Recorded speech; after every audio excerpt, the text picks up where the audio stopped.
maaari na po tayong tumanggap ng inyong mga katanungan.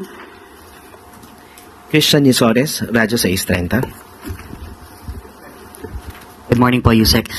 This week po, 2 beses na pumutok yung bulkang Bulusan sa Sorsogon, and batay po sa huling datos ng Office of Civil Defense, more than 15,000 na pamilya po yung apektado. Ano po yung direktiba ni Pangulong Marcos Jr. and siguro mensahe po sa mga apektadong residente?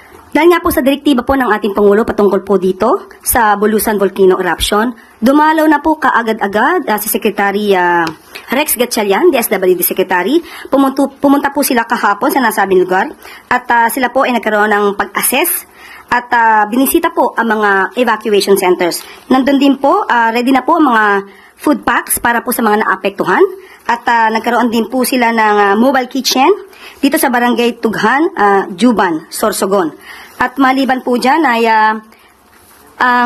si Director Claudio Yucot po ay sinecure na rin po, sequestered by the provincial government ang air assets for area reconnaissance and sinabi din po na nagbisita na rin po sila sa mga municipality sa Sorsogon. At mamaya po ibibigay ko po sa inyo yung mga detalye ng mga nasagawa na po ng ating mga heads of departments and agencies. One follow-up lang, ma'am. May makasisiguro po ba sila na may sapat pong budget para po sa pagtugon sa Mount Bulusan eruption, kasi knowing na may patuloy din po na operation and pagbibigay ng response sa mga apektado ng Canlaon in Negros? Opo, nagbigay po ng report ang DSWD po at may mga standby funds po tayo and preposition relief stockpile. So, ibibigay po sa inyo ang mga detalye. Thank you po. Next question, Ivan Mayrina, GMA7.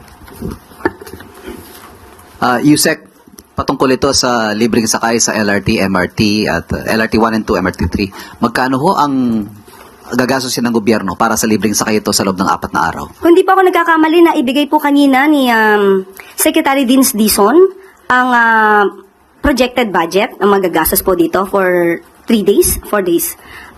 From April 30 to May 3, opo, 4 days. At hindi po ito kukulangin at talagang popondohan po ito. May pondo pong sapat. Opo, magkano po, Yusek, if I may ask? Nasa aking cellphone po, alam ko po na report na po yata kanina ni Secretary Vince Dizon.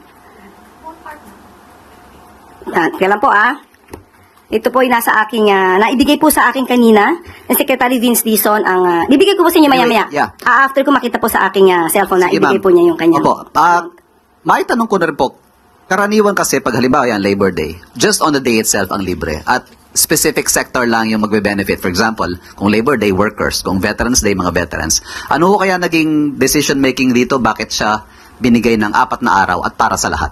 Kasi po, kung May 1 lang po ibibigay, karamihan naman po walang pasok. So, hindi naman po nila mararamdaman yung benepisyo matatanggap po nila. At sabi nga po ng ating Pangulo, ito po ay pagpabigay pugay na rin po sa ating mga workers. So, bigyan po natin kahit konting kaginhawahan at para maibsan naman yung konting hirap sa pamamasahe dahil malaki din po itong gastusin para sa mga manggagawa. At ito pong benepisyo ito ay binibigay ilang araw bagong eleksyon at sunod-sunod din po yung mga surveys on approval and trust ratings. Ano ho masasabi ng Malacanang sa mga maaring hindi maiwasang magbigay ng mali siya rito sa pagbibigay ng benepisyong ito sa mga manggagawa at sa mga commuter? Ang May 1 po kasi International Labor Day po ito. Hindi naman po natin pwedeng ibigay ito sa mga manggagawa sa December. So tama lamang po sa panahon kung kailan dapat sineselebrate po ang Labor Day, doon lamang po natin ibigay. Pero yun nga po, hanggang May 3. Opo. Para wag naman po natin bigyan ng mali siya. Hayaan po natin makinabang yung taong bayan sa mga maaaring itulong ng gobyerno sa kanila. Salamat. Jinky Baticadas, IBC 13. Hi, ma'am.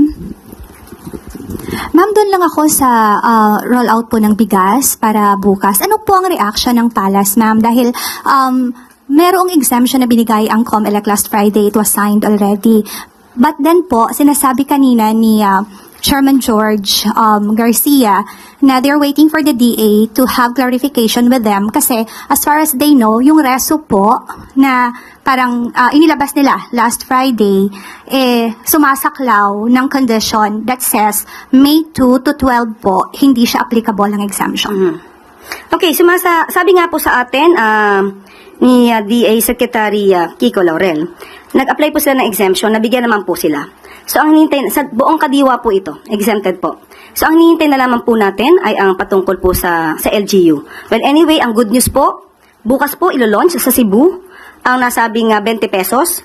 At lahat po, 20 bigas, meron na. Okay? At sa Cebu po, hindi lamang po vulnerable sectors ang makikinabang. Sa araw po, bukas po sa bukas. Bukas po lahat ay pwede pong mag-avail sa Kadiwa stores sa Cebu.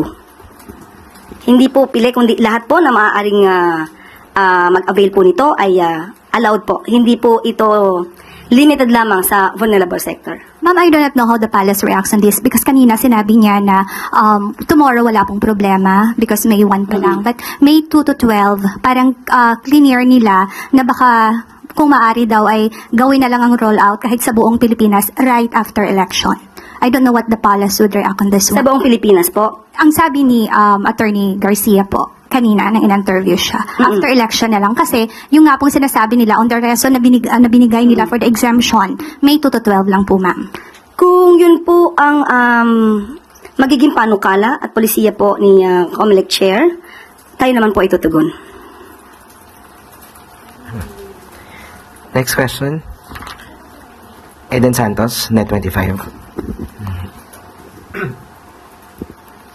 Yes, good morning po. Sabi po ni Vice President Sara Duterte sa isang interview sa kanya na siya ay kasama dun sa ICC list po ng mga may kaso doon kagaya ng kanyang ama. At ito po ay kinumpirma din ni Presidential Sister Senator Amy Marcos. Sabi po ni Senator Amy, yung nakita nila nung una nasa huli yung pangalan ni Bibi Sara, pero ngayon after a few days may report na parang uunahin na siya. Any comment po from the palace at kayo po, ang palakanyang po ba ay hihingin din ng tulong ng Interpol para sila po ay maaresto? Sa kasalukuyan po, ang inyong katanungan ay very hypothetical. So wala po kaming masasabi patungkol po dyan. At we are not dealing directly with the ICC. Kung meron pong katanungan patungkol po dyan, mas maganda po kung makikipag-usap sila sa ICC. Wala po tayong anumang impormasyon mula sa ICC. So wala pong information ng government kung kasama sina BP Sara, Senator Bongo, Senator Bato de la Rosa, yung mga dating ilang police officials, nakasama po sila doon sa kaso against FPRRD. Kung saan po nakuha ng Vice Presidente ang kanilang mga impormasyon, mas mabuti po sana kung sa kanila kukunin. Dahil sa panahon po ngayon, wala po kami masasabi patungkol po dyan. Thank you. Next question, Jean Mangalus, Philstar. Good morning, or good afternoon. Local officials from Bulacan are urging a deeper probe into the deals of the Villar-owned Prime Water, which has been accused of poor service and high costs. So how does the palace respond to this call? Unang-una po, sinabi po natin na ang kakulangan sa serbisyo ay walang puwang sa administrasyon ni Pangulong Marcos Jr. Ang pangangailangan po ng tao sa malinis na tubig, sapat na supply ng tubig, ay dapat lang po nararapat at hindi pa negosyo lamang, kundi ito ay dapat na kinakalinga ang pangangailangan ng taong bayan. Mag-uutos po ang Pangulo para mag-imbestigahan po ito. Follow up. Considering that one of the administration's bet, Representative Villar, is directly linked to Prime Water, are we still confident in the service that she could provide if she's elected as a senator? Confidence on how she will perform? Well, it depends on how she will perform. If we will have this trust on her, well, we have to give it to her. But he should prove that she could perform as a leader. With this issue regarding Prime Waters,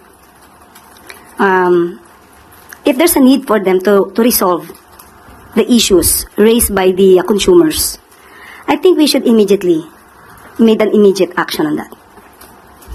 Ma'am, last question, medyo off topic, but while I have your attention, does the palace have a comment on the recent Taiwan report that says the Philippines allegedly started military engagements with Taiwan? Does the Philippine government categorically confirm or deny that we have military ties with Taiwan? We will just defer the question to the National Defense